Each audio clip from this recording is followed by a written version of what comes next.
There's differences if we're talking about law enforcement training, use of force with a baton, or we're talking about self-defense. If you're defending yourself against a knife or serious bodily injury or being killed, then by all means, the head is an impact zone. If you use a baton to hit somebody and you're not hitting them in the head, and I'm hitting them in the leg or the arm, and I break bones doing so, I'm still gonna have a lot to explain why I use that much force. I'm causing serious bodily injury. I have to explain why I use so much force to defend myself against this guy that maybe didn't have a weapon. So there are things to be concerned about if you feel like you're gonna be in this violent altercation, but you're not quite rising to the level of being able to use deadly force. We're talking about law enforcement training. We divide the body up into 3 zones. There's green, yellow, and red. And those coincide with safe, more damage, and deadly force. So green would be safe zones. If I'm striking at the limbs or the legs, those are my green zones. My yellow zone is pretty much anywhere in the torso, from the front, except the head, of course, that's not part of the torso, or the groin. Groin and head are going to be red.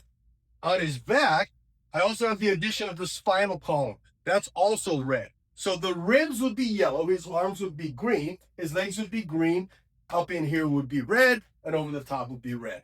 Now here's the problem. People don't just stand there when they're getting hit with a baton, right? Maybe I'm going for his upper body, his torso, his shoulder, and he brings his hands up and I hit his arm. That's not bad. I'm going for yellow. Maybe I feel like I was justified to go yellow, and I accidentally hit a green.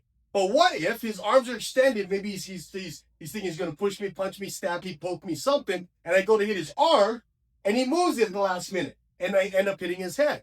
Now I have to be able to explain why I went for his head, even though I didn't. I was going for his arm. So the bottom line is, whether I'm thinking green, yellow, or red, based on what's going on with the situation, I should probably be thinking I need to be able to articulate why I use what could be construed as a deadly weapon to defend myself against an unarmed individual. Now, if he has a knife, all bets are off, right? Anything goes, deadly force justified.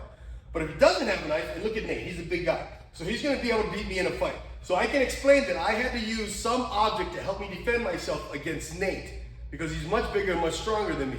But how much force can I use in this situation?